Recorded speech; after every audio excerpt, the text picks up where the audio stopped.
As I've announced just now in my speech, as a government that cares for the Rakyat, the Cabinet has approved in principle a proposal by Ministry of Health to start a vaccination program against human papilloma virus, HPV, next year, in 2010. The program will cover all girls aged 13 years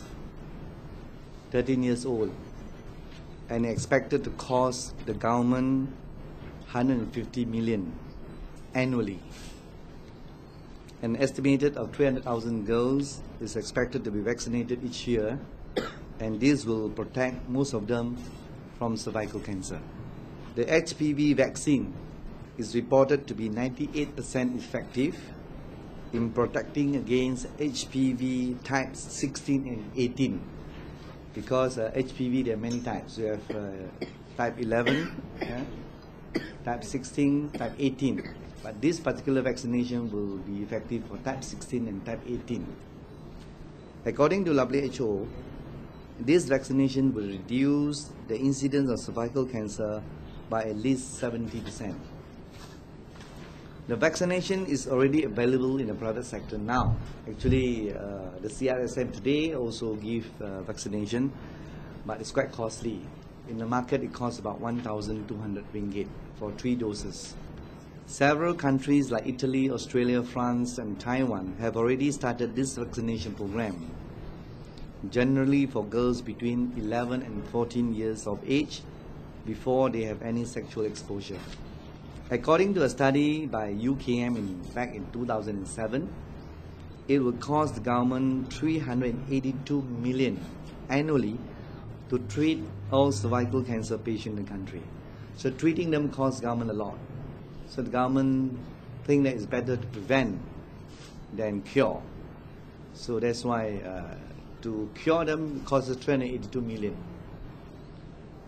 But to vaccinate them, 150 million. So it's more cost effective, and without considering other costs and suffering of the patient and their families.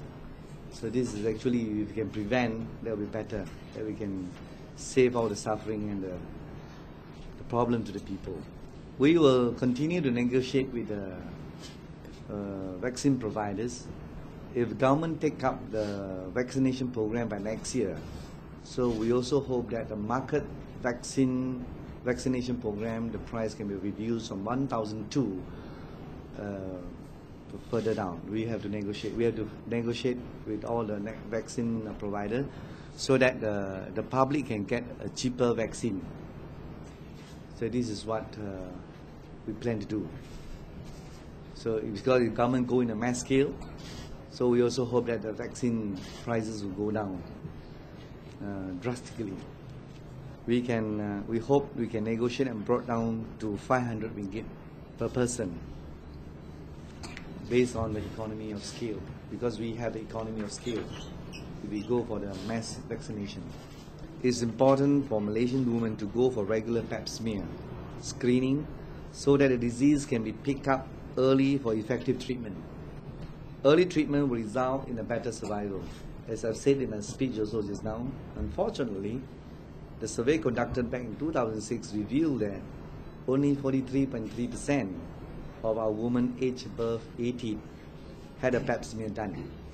So that means a lot of girls above 18, more than 50%, are not taking any pap smear, are not carrying out any pap smear.